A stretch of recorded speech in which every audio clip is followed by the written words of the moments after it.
America. I'm Rapacki, and this is Arizona Today. I'm really excited about what we're going to discuss today because it started with the guest that I'm going to introduce, but you already know him. He's been on several times. It's Senator Mark Finchem, State Senator Mark Finchem. But what he did a couple of months ago was opened a joint legislative hearing on the family court system in Arizona. I was fortunate to advise and be a help, I hope, to the senator. But I don't think we realized, and I'm speaking for him before I really introduce him, but I don't think we realized the national importance of what just took place here in Arizona. So the senator has gone ahead and chaired two joint legislative, well, actually two and a half. Three joint legislative hearings, and it has caught on nationally. And so the Senate just adjourned the other morning, and he's back in his district, which is in Prescott. For those of you in Georgia, North Carolina, and all that, you kind of know where it is now. We're north of Phoenix by about an hour and a half. And he's back home, and I gave him a night's rest, and I said, come on, we've got to talk about this because I'm getting emails from all over the nation, and so is his office. And we're not making this up. The emails, the phone calls that have come in because of the joint legislative hearing that he is chairing and the discussion associated with the family court system. So we're going to talk about family courts. And again, I think we were surprised. We thought we're dealing with an Arizona matter. 4 other states have contacted the senator, and I know at least one state that's getting ready to do a joint legislative hearing in another couple of weeks, and I think there's more coming. And we had no idea that this matter was so vast and so dangerous to families. So Senator Mark Finchem, who chaired the 3 legislative hearings, is my guest, and we're going to discuss the judicial terrorism.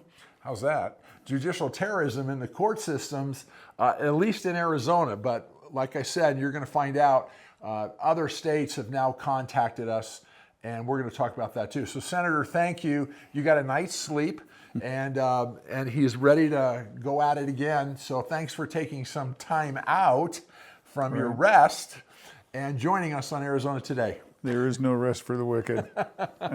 Well, no, but this is better. You got to sleep in until I think 6:30 or something like that. No, I was awake at 5 o'clock. Were you awake at 5? Okay. So well, actually 5:30 because that's when the do not disturb on my phone goes off. Okay. And I get caught up on all of the national security briefings and all that. The Senate was in session until like 2 o'clock the other night. That's or correct. Other morning. So he really has been. We passed out a budget. We sine-died at 2 o'clock in the morning, and I was able to come home the next day. Yeah.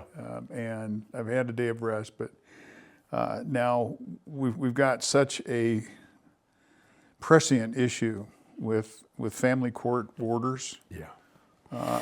And you're right. When we first launched we knew we had a problem because of the volume of the count of families stepping forward saying something's terribly wrong here.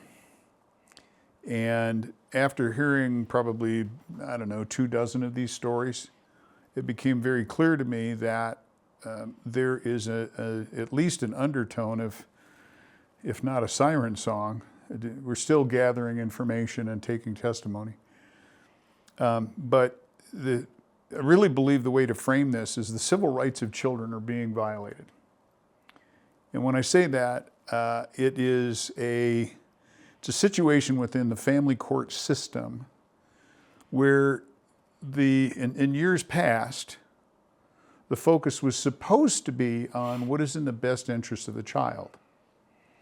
Well, along about 2008, 2012, during that period of time, there was a significant shift to what's in the best interest of the parents, under the guise of it's in the best interest of the child. So we have a couple of situations, and by the way, these are the vast majority of custody cases in the family court system, 85%, 90%, are resolved amicably.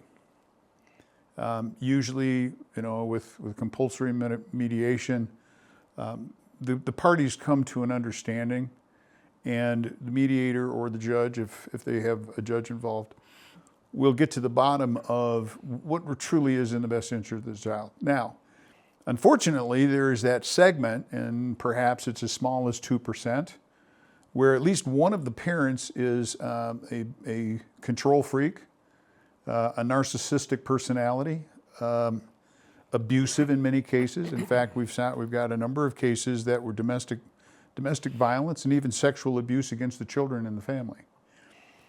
And there is this notion that the court can somehow order behavioral intervention. There's this philosophy, it's a kind of a fringe psychiatric school of Kobe, court-ordered behavioral intervention. And I have it on, I had several family court judges who have been in the system for 9 months or better, who have quietly said, and off the record, if you really think that if the court is going to affect behavioral intervention with an order, you might as well set $95,000 in the middle of the courtroom and set it on fire, because you're going to get the same result. Okay, so with some of these things called temporary orders, the family court judges under a case known as Gutierrez are not responsible for looking at evidence. Wait, what? Mm-hmm. So all of this time, I'm 68 years old, have been in law enforcement for many years. It was my understanding that judges are in place to be hearers of fact and triers of law. Facts and law. Not the opinion of an unregulated psychiatric professional who is working on the fringe of psychiatric theory under the guise that it's in the best interest to force reunification between a child and a parent because of their fractured relationship, regardless of the cause. That borderlines, in my view, on insanity. And frankly, we've got some judges who are so married to this idea that they truly are doing much more damage to children than they are helping. Well, and they're bankrupting families, by the way. Let's do this. And really correct me. I'm serious. I don't have any problem correcting you if you're wrong. Everybody else does on my show. I don't understand that. No, I mean this. Correct me, because we could do a good couple of hours on this. And most likely what we can do is some segments coming up to cover all this. But for today, what I'd like to do is touch on several issues that you've already just touched on, and you knock them out of the ballpark, or let our people across this nation now know, and then we'll go on. Right. Ladies and gentlemen, don't get frustrated. Believe me, he's chaired 3 hearings, and 2 of them are all day, 7 hours. And the testimony is overwhelming. If you go to Arizona today and just look up the joint legislative hearings, you'll see those hearings. They're 7 hours, and you can sit and watch them. Well, and if people want to follow my Substack, which is markfinchem.substack.com. Okay. There will be an article out probably by the end of the day tomorrow. Okay. It's a bit of a recap over some of the topics that have been covered in these hearings. And these stories are gut-wrenching. Oh, I mean, you better have yourself a box of Kleenex, because you're going to need it when you get done. Absolutely true. So let me touch on several topics, and we're not going to be able to explain them all, but we'll come back because what he just said is absolutely true. It's difficult to get through 3-4 hours. And we're going to prove a little bit of that, a smidgen of it right now. You've heard testimony, and you've had fact, evidence, not just opinion, presented. The senator and the other legislators have asked for evidence, not just opinion, not just people coming forward and talking. And so everything we're now going to share is evidentiary. Okay. And there's no rhyme or reason. I'm just going to go through several things here. You've heard testimony of parents who have spent several years defending their children from the court decisions to place them in the other parent's home, but the other parent, it's been known that they're drinking, drugging, sexual perversion. The abuser, we will call him. We'll call him the abuser. Yeah. And the evidence is there, ladies and gentlemen. This is not just... It's overwhelming. It's very overwhelming. And these parents who have lost the child or children, they've spent upwards to $500,000, $2 million, $5 million defending, correct? That's correct. And this is so. This is the thing that is so ludicrous about the entire construct. The court is supposed to be there to act in the best interest of the child, family court. How is it that the financial, this is a strong term, but I'm going to use it here, the financial rape of a family Very good. by the lawyers involved and the psychiatric community practitioners who are involved? It is absolutely absurd to me to see that, and this is all built on billable hours, by the way. Yes. Okay? Yes. So keeping somebody in the system indefinitely For years. because of a temporary order. Yeah. The court has failed miserably in making a determination, but instead relies upon these individuals in the psychiatric community to require ongoing therapy for reunification. And in some cases, reunification camps where children are taken away from one parent. Okay, wait a minute. The term that they use for that is alienation, where one parent alienates the child from another. So when the court goes to the level of removing a child from interaction with one of the parents in order to foster a reunification, a repair of the fractured relationship between the minor and the other parent, we'll say, how is that not alienation of the one who has been the primary caregiver? Well, let me go a step further, and you correct me, and I mean that sincerely because I don't want anyone to be misled here, ladies and gentlemen. What the senator said, and you go back and look at the 2-3 days of testimony, get a handkerchief, get a Kleenex. It's very, very bad. Well, it'll alternate between that and outrage. Yeah, right. We've had, he's had the legislative hearing has listened to parents who've lost their homes, lost their businesses, spent over $500,000, $2 million trying to protect their children. I'm not making this up. Yeah, and these are typically the parents who are not the ones with a fractured relationship. Right. And here's another absurdity. The parent who is not the one with the fractured relationship quite often is ordered to pay half of the cost of reunification therapy with the one who does have the fractured relationship. Yeah. If this sounds like Alice in Wonderland, I'm telling you, it is beyond absurd to see some of the things that are going on under the authority of the family court system. Let me pick up on something else you said. We've learned, and there's evidence, again, folks, I'm repeating it on purpose. This is not opinion. This is not theater.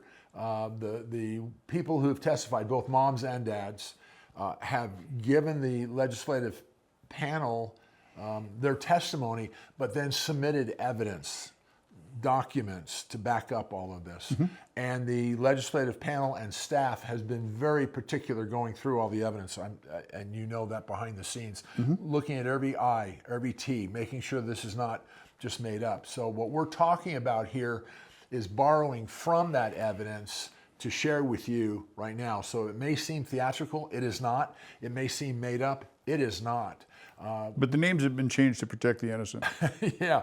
So you remember a case or cases where a child or children, minors, were taken from the mother and sent without anyone knowing to these re-education camps. Reunification camps, they call Okay.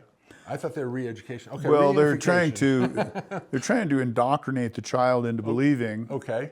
that everything's okay. So they picked the child up at school. The child didn't know. The mother didn't know. And they put the child in a van. Again, ladies and gentlemen, this is not made up. Took the child without the child knowing where, in this case, she was going. And I won't mention the name. You know who I'm talking about. And she's going to be on my show in a couple of weeks. But until then, I don't want to mention the name. And she was taken Out of state. out of state. She did not know where. She was then taken out of the van and at this reunification or re-education camp, we've heard both, and was there for several days, if not a couple of weeks. When she finished that time frame, and that's another discussion, what allowed her to graduate? Why did she finally get out of there? She was brought back to Arizona, Scottsdale, I think, or Gilbert, and then brought to her biological father and placed there without any contact for the mother. And the mother had no idea where the child was for several days to 2 weeks. And the father, the biological father, had a history of drugs, alcohol, sexual abuse, physical abuse. And yet that child or the two children were made to stay there. Then the mother was allowed to have some visitation once or twice a week. Supervised. As if she's the problem. Supervised. I'm based on what you said, though, Senator. Not only supervised, but she had to pay for the visitation. Right. 150. Had to pay a supervisor. Again, totally absurd. So, so there's a lot to unpack there for a second. All right. Yeah. So this was not done by an order of the court. No. This was done by an order of the psychiatric therapist. That's in quotes. Therapeutic we'll interventionist. We'll tell you why. Who is acting on behalf of the court. They were representing the court. Yeah. Okay. So it wasn't a court order. Yeah. Let me unpack that for a minute. Yes. You now have kidnapping, transportation of a minor across state lines without the child's consent or the consent of the parents. That's right. You have a number of civil rights violations, all protected by this thing called quasi-judicial immunity. Now, it's a common law doctrine. It's not in statute. And we have a number of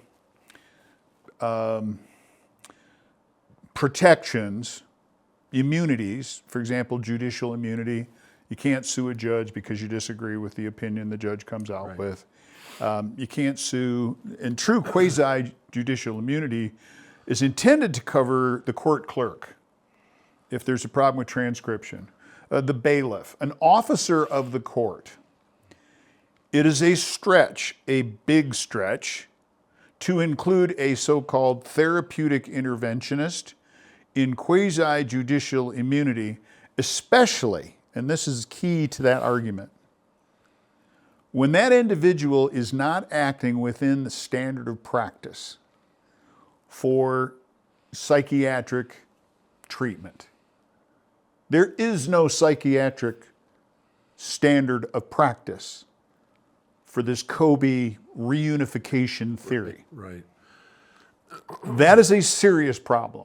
And that is why there has been this, I don't want to call it a cartel, but it's kind of the word that fits, advocating for their coverage with judicial immunity, quasi-judicial immunity, so they can't be sued for the things that they are doing, which are quite frankly, the only way I can explain them is a violation of the child's civil rights. Well, let me pick up on what you just said, and then you fill us in. You're questioning. Again, go to the 7 hour twice now, the 2 7 hour here.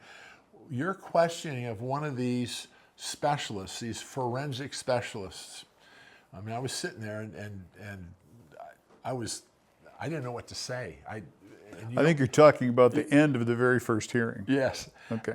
There was a specialist that the senator called on, came up and testified, and the specialist has her bachelor's degree, nothing else. That is in question. Oh, that's new. You haven't told me that one. Okay. That is in question. So once again, I'm being corrected. An individual. Okay. All right. An individual This signed is in. daunting. This is daunting. Go ahead. An individual signed in to the request to speak system for the hearing Yeah. by the name of Kristen Alcott. Matter of public record. Yes, it is. She claims to be a therapist. Well, first of all, she's not enrolled in any course of study. Right. She is not licensed by the Board of Psychiatric Examiners or the Board of Behavioral Health. She is working under the direction of a so-called therapeutic interventionist who is a regulated psychiatrist, I guess they are, under the Board of Psychiatric Examiners. What's problematic for me is that she made the statement, and we're finding, you know how an excited utterance, which I think is what this was, is very reliable because it's done in the moment. Yes. It's where emotion takes over one's persona. And she said, well, basically the courts can do anything they want to. That's why we have an appeals process. Wait 1 damn minute. The courts are bound by the law. This nation is a nation ruled by laws, not by men or women. So when somebody makes a claim like that, it really does pique the Senate's interest in investigating, is that true? And that is what gave us over to come to the understanding that perhaps the biggest problem that we have right now within the family court system is temporary orders. Mm. And this is part of the topic of my Substack article, that you can have a temporary order go on until a child is what they call aged out. So you could be 11 years old and be under a temporary order until your 18th birthday. Right. At 18, you can basically tell the court to go to hell. We're done. You no longer have jurisdiction over me. Right.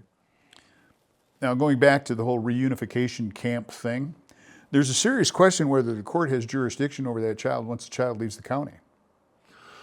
It's my understanding that they don't. My understanding also, and I thought you uncovered this, not in testimony, public testimony. Please, I'm not joking, we're having some fun, but you uncovered that it is not legal for a family court in Maricopa County, Arizona, to send a child outside of the county, much less outside the state. It would appear so. And that's going to be investigated further, but that was stunning when you learned, at least prima facie, initially, that these courts were sending children without parent understanding or notification out of state. Well, and to put a fine point on it, the court cannot do whatever it damn well pleases. And that's what it appears as without a consequence. Right. And so far, the situation we have is these families feel that there is no pathway to corrective action by, quite frankly, a rogue judge. And we seem to have several of them in the family court system. Now, you know, we try to leave the judiciary alone so that it can do its work. But that does not mean that the legislature does not have oversight over the judiciary. Now, this whole progressive era idea that we have 3 co-equal branches of government, that is so much progressive hooey. BS in country terms. Yes. There's very careful construction behind the Constitution. Article 1 is the legislature. Why? Because it is closest to the people. I represent roughly 250 to 275,000 people in Legislative District 1, okay? The governor represents everybody in the state of Arizona. The Attorney General, everybody in the state of Arizona. The Supreme Court, everybody in the state of Arizona, okay? So it is the legislature that is closest to the people. And even Ruth Bader Ginsburg, who I'm never really a fan of hers, but in the IRDC decision, and this is paraphrased slightly, Ginsburg made a statement that I think is so telling and true, that the people are the super legislature. That makes sense, yeah. Because where does power in the Constitution arise from? We the people. The people. The Constitution, and so many people forget this, it was written to restrain government, Yes. not to restrain the people. No. All right. And I got to put a fine point on that. It is the legislature that is listed first. It is the most powerful. The next most powerful branch, slightly less powerful than the legislature, is the executive branch. In state government, that would be the governor, the attorney general, superintendent of public instruction, the executive offices that are there to execute on what the legislature has told the executive office to do. Then the least office within government is the judiciary. They're there to call balls and strikes. Did you follow the law? Did you not follow the law? Particularly when it comes to the sphere of government. Did the executive do something that is outside of the law? And is the court going to say, we're preventing you from doing that? Now here's the problem, and this is something that has recently come to light over all of at the federal level, which I hate to go down a rabbit hole, but I think it's a good idea for demonstration. Congress has been very specific about some of the laws that it's passed. And the president has said, well, with all due respect, I disagree with that law. In fact, I have an executive order that is in pursuance of that law. Let's take immigration, for example. Mm-hmm. I'm going to repatriate. Some people would say deport. I prefer to use the term repatriate. I'm going to send those people back to their country of origin. Okay? He's within his right. He's within actually his authority under the Take Care Clause to enforce all the laws of the land. Okay? And under the Supremacy Clause of the Constitution. Well, now you have a court that tries to interfere with him doing that. And you get a lower court ruling that says, no, I'm going to prevent you from doing that. One small problem with that notion, the legislature has the power of the purse. It is the sword of Damocles, if you will, over the neck of all government, okay? But then you have the executive branch that has what? Police powers. So what does the court have? The court has the power of the pen. That's it. Mm-hmm. So for the court to tell the president, you will do this, the president can say, well, thank you very much for your input, but I don't think so because I'm the one with police power. I'm not going to do that. That is a constitutional crisis.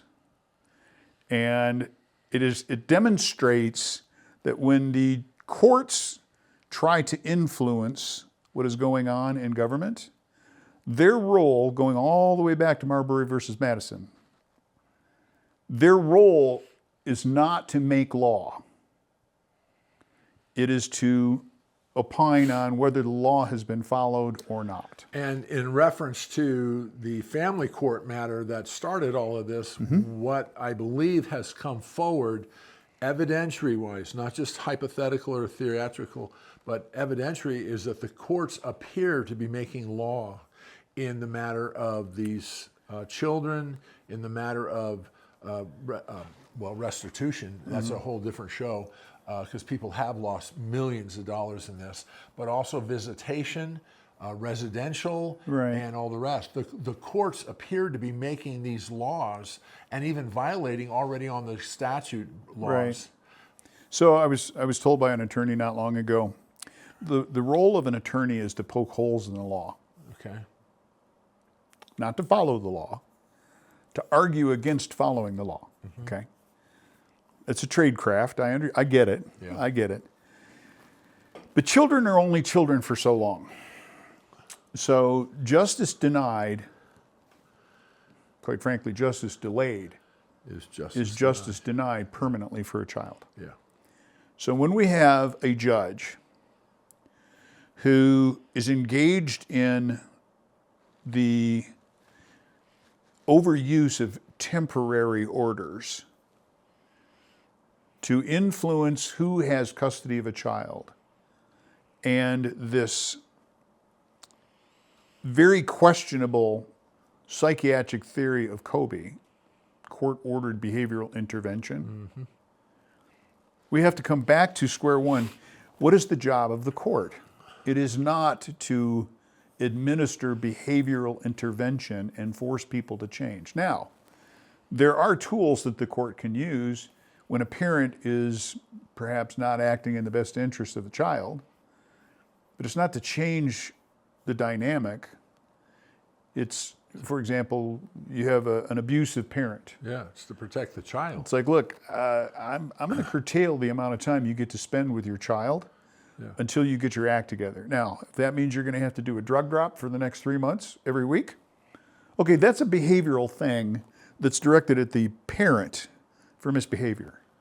It's not directed at the child and forcing the child to accept something which they find repugnant. But I understand there has been evidence presented where a child has been mandated by the courts to visit the non-custodial parent, and that male or female, and that non-custodial parent is drug using, carousing, driving under the influence, and Placing the child at risk. all host of things. Right. And when the child tries to bring this forward, the court-ordered forensic people, behavioral people, they don't really interview the child.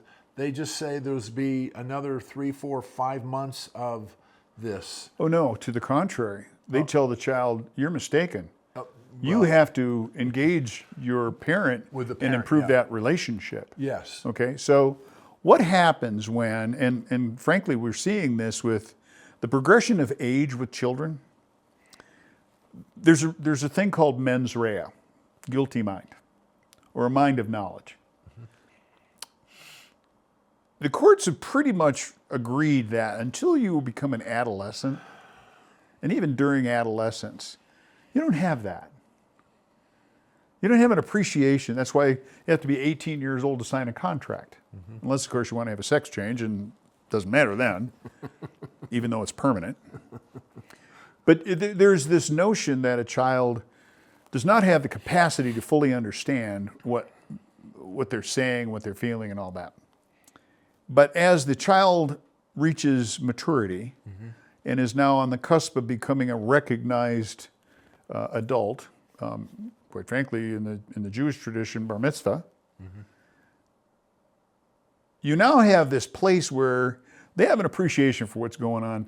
Start treating them like an adult because they are on the cusp of being an adult. They need to be heard. Yeah. And when you have these minors who know the difference between right and wrong, Right. who can appreciate dangerous behaviors, such as road rage. Child reports parent was engaged in road rage. That ought to be a factor that the court is looking at. And we've In learned fact, it hasn't. It has not. And in fact, this is going back to this Gutierrez case. Gutierrez v. Fox, I believe, is the if somebody wants to look it up. It'll be in my Substack article. The appellate court in Arizona, and other courts will draw on this, does not have to look at factors. Now, there's an Arizona statute that has, I think, 12 factors that the court is required to examine in custody orders. Well, the appellate court in Arizona, and I think dramatically wrong in their assessment, said that under temporary orders, the court doesn't have to include that. Wait one damn minute. We're talking about evidence of abuse, we're talking about domestic violence, we're talking about sexual assault, and the court doesn't have to take that into account as a factor in awarding temporary custody because of a temporary order? I would clear the entire appellate bench for that order, for that ruling. That is beyond absurd. But now we come to this place where we've collected 3 different hearings worth of testimony, and these stories have now gotten to a point where there is a pattern that is very recognizable, and it has given legislators, I think, a window into what are the legislative actions that could be taken. Because when we talk to parents about, because I'm getting anywhere from 15 to 20 calls or emails a day in my office. And this is not just 4 states. This is happening all over the United States. So apparently, to your point, these hearings have been broadcast widely and have caught the attention not just of parents, but of grandparents, of other legislators. Mm-hmm. In fact, I'll be testifying in Idaho on July 1st in front of the Idaho Senate's ad hoc committee on family court orders. Right. There is great interest in this because this seems to be a common problem, and we're not sure that if it's fully linked to this whole concept of Kobe, but it's very clear that an organization by the name of AFCC, and I don't remember the name of the organization, but that's the acronym for it, has been pushing this as a father's rights issue. Okay, time out. I'm all for father's rights. I am one of those fathers who did not fight because out of the best interest of the child, I didn't want to go through a protracted court battle, mm-hmm. all right? Mm-hmm. But I was deprived of a relationship with my kids. They're now adults, and they think I'm a dirty rat dad because I wasn't there. Well, kids, there's a lot more to the story that you were never told. Now parents are asking, what can be done? Well, in Arizona, and like many of the states west of the Mississippi, because we were formed in the Progressive Era, 1912, right. We have a couple of things in our Constitution. Number one, we can do a non-retention election. That's where judges are listed on a ballot every 2 years with the question, do you want to retain them or do you want to get rid of them? It's kind of a fake election. Then you have, you can put enough pressure on the judge to resign mm-hmm. or retire. Then we also have in the legislature the opportunity to hold an impeachment. Mm-hmm. Now those articles of impeachment need to come out of the House and the Senate needs to hold the trial. That's never going to happen because we have a very closely divided Democrat versus Republican Senate. Mm-hmm. We don't have a supermajority that would be open for a conviction. And the fourth option is a direct recall. Now, under a direct recall, because judges are listed as public officers mm-hmm. in Arizona revised statutes, they are subject to recall. Now, it's a pretty hefty burden that it's a high bar. You have to get 10% of the signatures for the whatever area that officer's at. Mm-hmm. And you only have 120 days to collect them. And then once you collect them, there's a campaign that you have to run if you want to have that judge dismissed from the bench. But those are the 4 ways that parents and parent guardians, parent advocates, that's how they can affect the court system.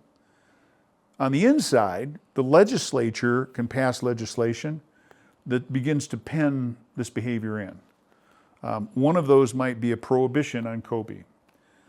One might be a prohibition on quasi-judicial exemptions, mm-hmm. okay? At the very least, one of them needs to be an affirmative statement in law dismissing the notion in Gutierrez that the court doesn't have to look at factors for a temporary order. Now that probably will be number 1 on my priority list for this next legislative session. We want to be crystal clear with the court. You will look for the best interest of the children, exclusive to the interest of the parent. There is so much to cover here, ladies and gentlemen. I'm pausing because this is an extremely emotional issue. Like the senator said, if you go look at the 3 days of testimony, You're right, Mark. It'll make your blood boil. You'll be upset. Tears will come, but you'll also be angry. All in And one. you'll be informed. Very informed. And that's what we're going to do. There's going to be a couple of more segments on Arizona Today with the senator, with his co-chair on this joint legislative hearing, because there's so much that we, the people, need to know. To the senator's point, your phones are blowing up down there. I know. I've been in your office. And this is not funny. I'm giving you an example. After the first day of the hearing, the Senate phone system and computer system almost crashed because nationally and Arizona-wise, the number of people calling in wanting to talk and to share and to testify. And so some arrangements have had to be made to make sure the systems don't crash. And again, the senator's correct. This thing has exploded. It is nationwide, and the phone calls and the emails coming in, I'm getting them because I've been covering this, but he and the co-chair, it's just off the charts, the numbers, the emails, the phone calls, and the people wanting help. And one of the reasons I wanted to do this right away after the Senate sine die, after they adjourned the other night, is because this is so sensitive, so volatile, and so many parents. It's pretty raw. Yeah, it really is. So I'm repeating, go back and look at the 3 days of testimony, and then it'll bring you more forward as to what we're beginning to discuss and will discuss, because there's so much to this. And parents are so thankful to you for addressing this. No one's ever addressed this. And there are parents, correct me if I'm wrong, you've heard the testimony, and I know you've read the emails, I'm getting them. They haven't seen their children in 2 years. Yeah. And they live in the greater Phoenix area. But this is happening in Idaho, California. I mean, I'll just name states, and you'll think we're making up states, but you're going to find in the days to come, there are parents, citizens from other states coming to Arizona to testify, but also to say, what can we do in our own state? Michigan. Well, one of the big things that they can do in their own state is call upon your legislator, call upon the senator in your legislative district, and respectfully demand, I would say encourage, that they hold an ad hoc committee hearing on family court orders in your state. That is extremely important because, as Justice Brandeis put it in the early 1900s, the best disinfectant is sunshine. Put the light on it. And we already know, by the way, that we're over the target. I received I don't know that I can call it a threat, because it was very non-specific, but one of the individuals who is a quasi-professional was documented as saying, I'm going to get those effers, and then named me specifically. So that means that we have hit a sensitive topic with the so-called care providers. And the thing that disturbs me the most about this, Lyle, this is all based on a profit motive. This is all about billable hours. Yeah, I didn't for want to both get into that for both this attorneys session, but you're right. And the so-called therapist. Ladies and gentlemen, I'm going to cut our senator off on this because that is another 15, 20 minutes just on that topic. You're right. And we're going to cover it because it appears, please correct me, you're the one gathering this evidence and hearing the testimony. I'm sitting in the audience, but it appears, and please, Mark, correct me, it appears with what the evidence has been collected. Again, ladies, I'm repeating myself, ladies and gentlemen, evidence, not opinion theory, evidence, documents. There's almost, you could argue, racketeering going on. The money, not laundering, but racketeering, where these so-called specialists are speaking on behalf of the court. When did they get such authority? Yeah. So you went there, so we're going to have to go there for a minute. Only for a minute or two. There is currently a racketeering investigation going on. There is also a class action lawsuit that is forming up against the so-called quasi-judicial officers in authority. And he's saying that because they've represented themselves as extensions of the courts. Go ahead, sir. As extensions of the court, but the question becomes, do they escape the requirement for a standard of practice just because they have been granted some level of quasi-judicial authority and with that immunity? That is a serious question that I believe, and now we're getting into the land of a Section 1983 civil rights case at the federal level. If you're going to cloak yourself as a judicial officer and claim that you have some kind of immunity, that now means that you are under scrutiny. I'm not a lawyer. Yes, I went to law school. James E. Rogers, U of A. Go Wildcats. But I'm not a lawyer. We'll edit that part. But I'm not a lawyer. But it occurs to me that one of the most egregious things that we can do in our civil society is to abridge the civil rights of another individual, especially a child. And that's what's been happening. Now, what is the purpose of government? I'll close with this. To protect the civil rights of the people. And that is what the Arizona legislature aims to do with these ad hoc hearings. And that is so exciting to hear you say that. And I'm going to go further and say Senator Warren Peterson, who's the president of the Arizona Senate, has been absolutely on board, saying let's move everything out of the way and get to the bottom of this. And I'm very proud.